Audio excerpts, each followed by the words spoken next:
Hola, buenas tardes. Estamos a domingo 29 de diciembre de 2019 y estamos en este periodo en que ya terminó la parte primera del curso Filosofía Política y ahora estamos entrando a la segunda parte que comienza en enero.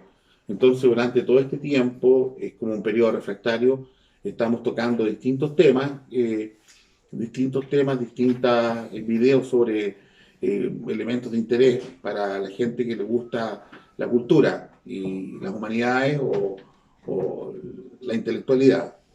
Y es de esta manera que me preguntaron nuestros alumnos, profesor, háganos un videíto, cuéntenos un poquito sobre las religiones, desde una perspectiva católica, claro. Entonces me sonreí y les dije, eh, bueno, ellos en su inocencia, digamos, pensaban que podíamos hacer un video de media hora sobre religiones, que es imposible. A menos que te dedicaras tú a mencionar puras frases panfletarias y frases para el bronce, y como le gusta a la izquierda, esto de titular frases para el bronce, no más y nada más, no entrar en profundidades. Es imposible, o sea, si uno quiere hacer un análisis serio de la historia de las religiones, lo único que puede hacer, por ejemplo, si quiere hacerlo desde el punto de vista de la catolicidad, es hacer un análisis comparado entre los distintos elementos que conforman el origen, la sustancia misma de cada religión, los fines de la religión y su forma de manifestar su creencia, digamos, ¿no? Eh, no voy a hablar de la validez de las religiones, eso lo saquen las conclusiones ustedes mismos, pero sí vamos a nombrar las grandes diferencias que existen entre uno y otro y las grandes verosimilitudes, digamos. Ahora, ¿de qué religiones vamos a hablar? Es imposible también hablar de, bueno, no voy a hablar de sectas, yo no es el tema, me hablaron de religiones, no sectas, digamos. Así que dejamos de lado todo lo que son testigos de Jehová, eh, mormones, qué sé yo, Hare Krishna, hinduismo, centro, todas las sectas raras, estas no, digo raras porque son extrañas a nosotros, no raras en un sentido necesariamente peyorativo, aunque usted lo puede asignar lo que quiera. Digamos. Principalmente nos vamos a remitir a tres religiones, que son las que tienen una característica principal, que son monoteístas y son religiones propiamente tal, digamos, ¿no? Eh, y no por la cantidad de seguidores, sino porque el contenido ontológico de la cultura misma la hace una religión. Ahora, si una es verdadera o más verdadera o más falsa, ya es el tema que es de elección suya, que está viendo este video. Eh, por cierto, que hay religiones que cuesta mucho explicar cuando caen o tienen profundas contradicciones vitales, digamos, ¿no? Estas contradicciones tienen que ver no solamente con un tema religioso propiamente tal o teológico, sino también histórico, ¿no? Entonces ahí nos vamos a encontrar con los hebreos, digamos, con el judaísmo, como una base de la religión cristiana. Eh, Digo como una base porque eh, la llegada de Cristo va a producir un quiebre epistemológico profundo en la religión hebrea. Y el quiebre más violento es que sin dejar de lado el fundamento hebreo y particularmente el decálogo, es decir, los 10 mandamientos, que son la base de la religión judía, la forma en que se comunica Dios con el judío, el Dios con los hombres, al final de cuentas. Aquí empezamos con la primera disquisición. Se comunica Dios con los hombres, no Dios con los judíos. Y el primer elemento que hay que consignar no es con los judíos, es con los hombres. Entonces, esto ha significado toda esta interpretación ha significado hacia adelante todo un problema que nos ha llevado a esta crisis que hoy día nosotros hablamos en el siglo XX, siglo XXI. Estamos hablando de estas crisis que generan las religiones en términos de combate, en términos de agresión, en términos de guerra. Es una historia de guerra entre las religiones, producto de las interpretaciones espurias, oscuras, intencionadamente eh, utilitarias que han tenido las escrituras, por ejemplo, ¿no? Es muy difícil no llegar a niveles de conflicto entre religiones cuando, por ejemplo, cuando se hacen alteraciones o se hacen interpretaciones antojadizas.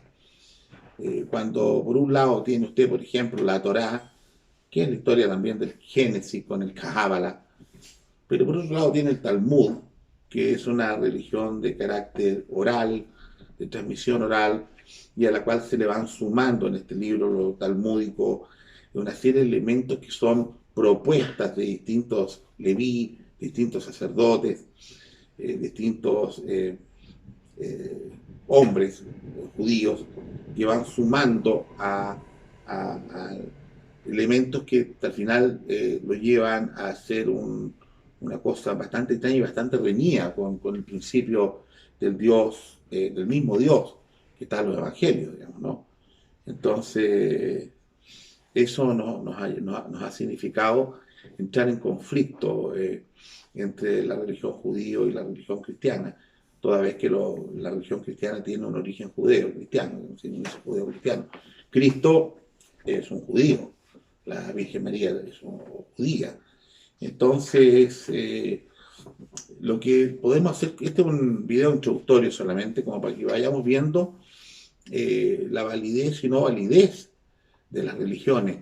Y eso que estoy hablando de las tres válidas, digamos, porque son las tres que son monoteístas y son las que hoy día arrastran más seguidores, digamos.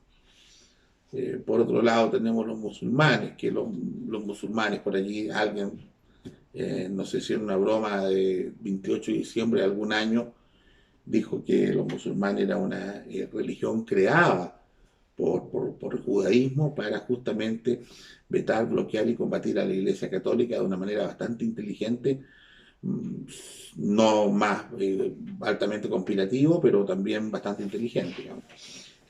¿Cómo decir que no es así? Cuando sí efectivamente había una persecución implacable desde el mahometanismo, mahometanos, musulmanes, Mahoma, Mohamed, a la Iglesia Católica. Ustedes ven la cantidad de católicos asesinados, por ejemplo, en Medio Oriente, son cifras inconmensurables. Tenemos degollados, hay incluso videos por allí, ¿no? Entonces, ¿quién financiaba a ISIS, por ejemplo, a Daesh? Y se ha encontrado que hay incluso recursos muy indirectamente, recursos que vienen de la otra religión, ¿te fijas? Entonces, ¿cómo empezar cuando uno va a hablar, profesor, hábleme de las religiones? ¿Cómo hablar de las religiones sin tener que entrar en esto de los conflictos de las religiones? En la aceptación de la violación de parte de los musulmanes, en la aceptación de la pedofilia de parte de los musulmanes, tal como Mohamed, Mahoma, fue pedófilo. Yo entiendo pedófilo un hombre de 45 años que violenta a una niña, aunque sea con consentimiento, que tiene 10, 11 años de edad, digamos, ¿no? O 12 años. Una chiquitita que tiene 11 años de edad es una niñita que no tiene consentimiento para aceptar todo lo que le den. Y a la fuerza, estos señores, hay fotografías, hay matrimonios firmados de lo que estoy diciendo, por favor, no, esto no aparezca como que es un invento mío, ni no es así. Entonces, ¿cómo voy a hablar de las religiones yo cuando me encuentro con eso, te fijas? Seguramente usted, señora, está pensando, ¿y cómo hablar entonces de la Iglesia Católica que las cruzadas mató tanto? Bueno, todas las religiones, por malas interpretaciones, han asesinado. Ahora, um, los que cortaron el paso a los católicos a Tierra Santa fueron los musulmanes. Y eso significó, claro, un proceso de mucha violencia, que el Papa Urbano en el año 1094, corríjame, 1095, llama a la primera cruzada.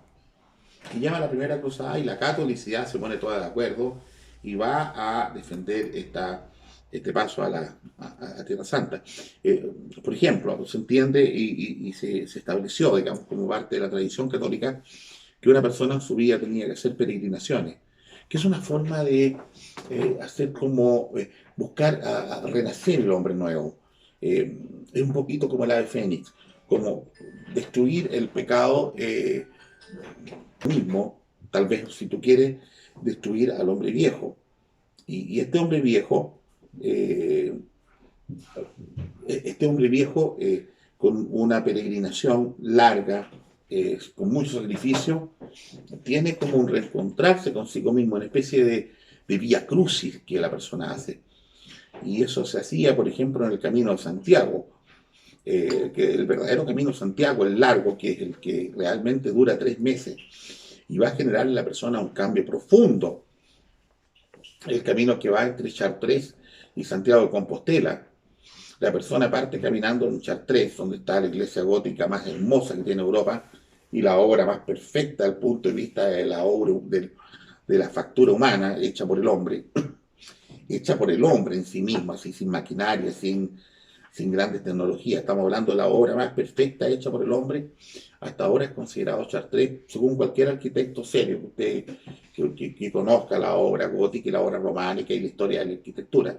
Le va a decir que esta obra que duró, se hizo durante 25, 30 años, demoró la construcción de Chartres, ¿no?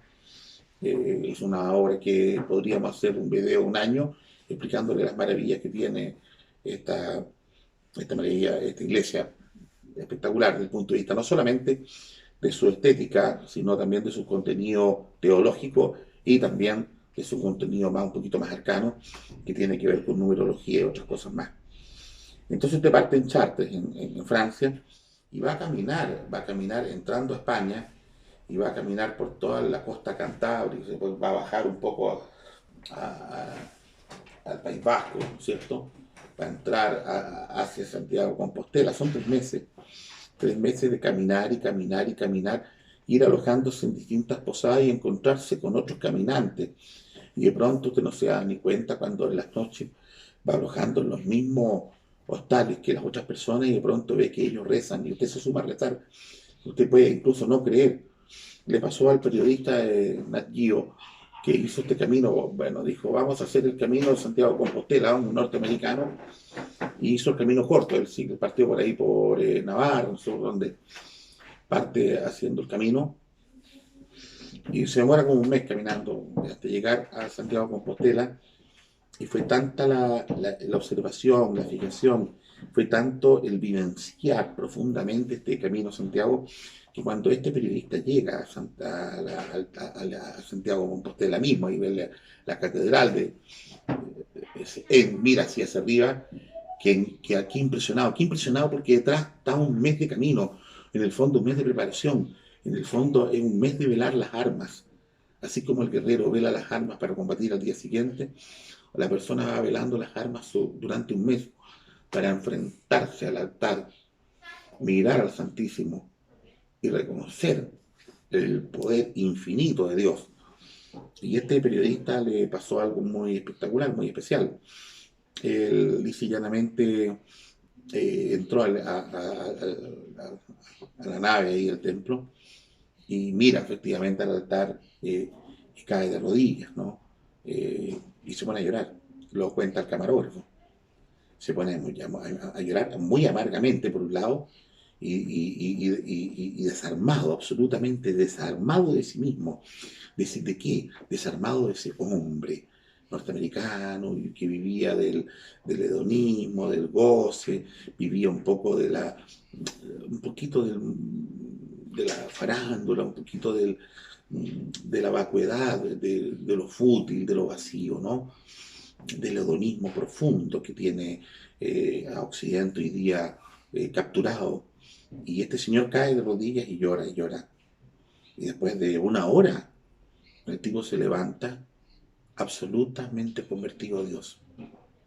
Absolutamente convertido a Dios. Entonces aquí quiero explicar la importancia de la peregrinación como obra de sacrificio, de entrega, como tener durante todo ese tiempo como fin último a nuestro Señor y a la Virgen María. Porque Santiago de Compostela no puede ser sin la Virgen María, pues. ¿Por qué? Porque es la Virgen María a la que se le aparece en el pilar allí al apóstol Santiago. Y eso le va a dar un cambio y eso va a permitir que la España sea la España que es. Porque la España termina siendo el baluarte de la historia de Occidente, en términos de la baluarte cristiano de la historia de Occidente. Termina siendo eso lisa y llanamente porque se juntaron dos piezas maravillosas. El apóstol Santiago, que va a evangelizar allí, y la Virgen María, que estando en vida, se le aparece en el pilar. Y de allí la Virgen del Pilar. Esa persona va a caminar esa persona va a caminar durante 3 meses y va a tener un rehacerse, un renacer, un poco como el ave fénix, que quemó sus pecados y vuelve a renacer. Y seguramente después va a tener que hacer otro, digamos, porque el ser humano repetitivamente, por su naturaleza caída, por su fomes peccatis, permanentemente está cayendo. Pero qué importantes son estos momentos en la vida de una persona. Y normalmente este camino a Santiago lo hacen los jóvenes. Y lo hacen los jóvenes cuando salen del colegio y van a entrar a la universidad. Otros lo hacen saliendo de la universidad para entrar a la vida de trabajo. Y eso hace que la persona tenga una visión no solamente de Dios, termina también teniendo una visión de sí mismo, un autoconcepto desde el punto de vista espiritual mucho más contemplativo, mucho más dócil, con mucha más mansedumbre y con mucha más profundidad. Entonces, ese es un primer punto que mencionamos.